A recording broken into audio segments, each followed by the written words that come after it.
حالا داره آواز میخوره، دیوانه شده، هذیان میگه،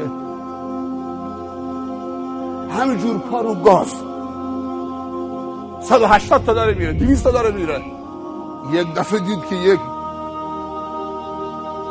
قوی الهیکلی ایستاده سر جاده وسط راه، یه چیز دستشه.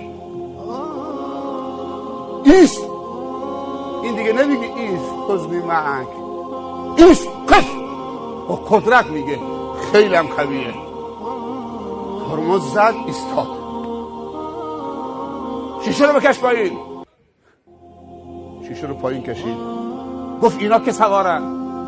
گفت آقا کی باشه؟ درست صحبت کن. خوب دقت بکنی. آقا کی باشه؟ درست صحبت کن. اینا کی باشن چیه؟ گفت منو نمیشناسی کیم؟ گفت هر کسی باشه برای خودتی، صدات بیار پایین. دست جیبش کرد، کارت در آورد. رو کارتش نوشته بود ازرائیل ملک الموت. ببخشید قربان، ببخشید، شرمنده، من اولین بار بود شما رو ملاقات میکردم، به جا نیاوردم. بعد تو ماشین این طرف اون طرف نگاه کرد، گفت ببخشید قربان، دنبال چیزی میگردی؟ گفت دنبال دین میگردم. دین کجاست؟ تو ماشین تو دین نیست؟ دین نیاوردی؟ ببخشید قربان، دین سر جاده بود، ایستاده بود، منم رد شدم، دست زد، سلام کردم، جواب سلامش دادم.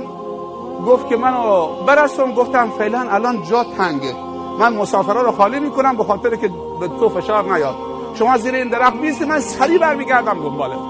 اگه اجازه بفرمی قربان اینا رو پیاده بکنم برم دنبال دین. گفت وقت تمامه، لازم نکرده دین بیارید، اجل تو رسیده، خدا منو مأمور کرده که بدون دین قبض روحت بکنم.